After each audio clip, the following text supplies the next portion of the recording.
Jawaban telak BPN atas ganti rugi kepada Pondok Pesantren Rizik, ditulis oleh Syardi dari siwo.com. Masalah Pondok Pesantren Alam Agrokultural Markas Syariah milik Rizik yang diketahui menempati lahan PTPN 8 ternyata makin berbuntut panjang.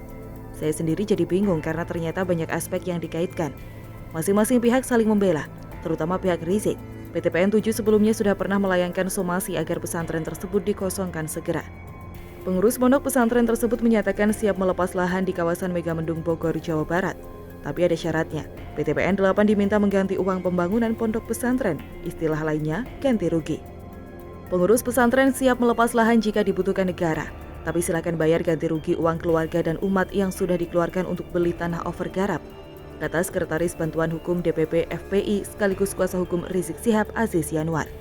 Aziz juga meminta PTPN membayar biaya pembangunan yang telah dikeluarkan oleh pengurus pesantren. Alasannya pondok pesantren ini memiliki perkebunan yang sangat subur yang diurus oleh para santri dan sudah ditanami berbagai macam buah-buahan dan sayur-sayuran. Biaya ganti rugi ini nanti dipakai untuk membangun pesantren di tempat lain. Lahan seluas 31 hektar tersebut merupakan tanah yang sudah digarap oleh masyarakat. Lahan tersebut termasuk overgarap tanah.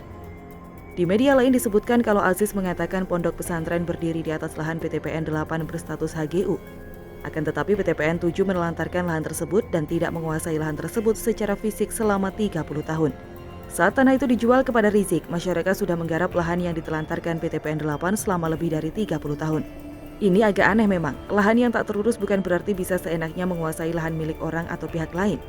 Ini entah siapa yang ngawur. Entah pihak FPI-nya atau pejabat pada saat itu sehingga masalahnya jadi semerawut sampai sekarang. Meskipun mereka meminta ganti rugi, akan tetapi sepertinya akan sulit. Juru bicara Badan Pertanahan Negara Taufikul Hadi mengatakan pihak Rizik tidak bisa meminta ganti rugi karena lahan tersebut milik PTPN. Selama tanah tersebut tidak dilepas oleh PTPN, masyarakat tidak bisa memperjualbelikan. Tanah tersebut boleh dimiliki masyarakat dengan syarat ada izin dari Menteri BUMN. Pihak BUMN nantinya akan mempertimbangkan akan melepas atau tidak. Apakah boleh memiliki tanah itu? Bisa saja sepanjang mau dilepas oleh Menteri BUMN. Untuk dilepas Menteri BUMN harus mengajukan permohonan kepada Menteri BUMN. Menteri boleh mempertimbangkan pelepasannya jika dianggap permohonan itu masuk akal. Tapi jika Menteri BUMN tidak menyetujui, maka status tanah itu tetap dikuasai oleh PTPN, katanya. Saya kurang paham masalah hukum terkait pertanahan ini.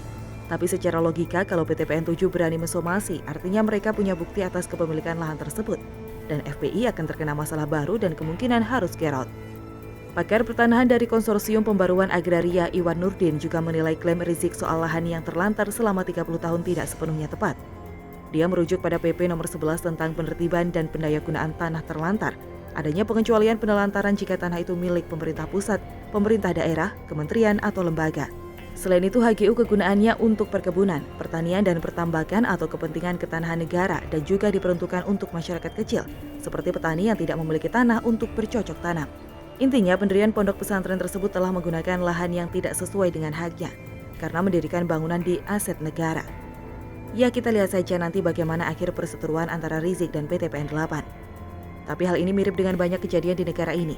Penduduk membangun pemukiman liar di atas lahan negara. Begitu negara mau memakai lahan tersebut, penduduk sulit direlokasi, malah diprovokasi dan memprovokasi untuk melawan balik dengan alasan kemanusiaan dan HAM. Mau tak mau, negara harus ganti untung. Jelas-jelas mereka melanggar aturan bangunan di atas lahan yang bukan semestinya. Kalau secara logika bangun bangunan di atas lahan yang meskipun terlantar dan tak tergarap, tetap itu hak pemilik lahan. Ibarat ilustrasinya begini, ada istri orang yang sudah tidak dipedulikan suaminya. Istri terlantar tapi belum cerai. Apakah itu berarti pria lain boleh menggarap? Bagaimana menurut Anda?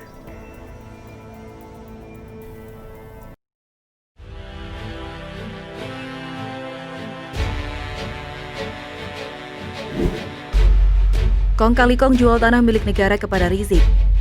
Ditulis oleh Ferry Patri dari siwo.com. Ada teman yang mengatakan Rizik itu sebenarnya bisa dihukum berat karena banyak banget kasus yang menjeratnya. Tinggal kompromi di belakang layar saja, ada atau tidak. Kalau tidak ada, maka ia akan lama mendekam di penjara. Bahkan bisa saja seumur hidup. Setelah penulis pikir-pikir, benar juga sih.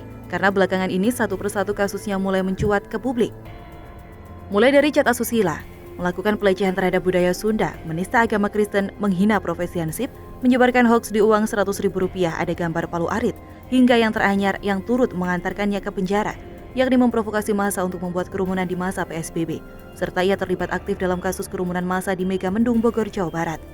Melihat rekam jejaknya yang buruk seperti itu, memang orang ini sangat-sangat tidak layak disebut imam besar, karena imam kecil saja kelakuannya nggak kayak gitu. Yang layak adalah si Rizik ini dapat penghargaan dari Rekor Muri sebagai pelanggar hukum terbanyak di Indonesia dengan berbagai macam kasus.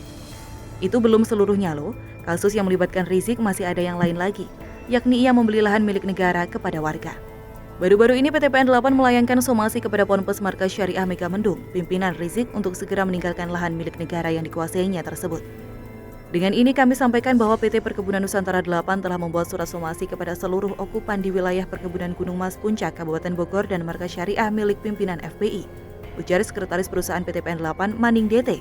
Lantas apa bukti kalau lahan yang diduduki oleh Rizik di Megamendung itu memang benar-benar milik negara, dalam hal ini milik PT PN 8? Berdasarkan pengakuan Rizik sendiri bahwa PT PN 8 memiliki hak guna usaha di lahan yang menjadi markas syariah tersebut, yang mana sebelumnya menurutnya tanah itu ditelantarkan.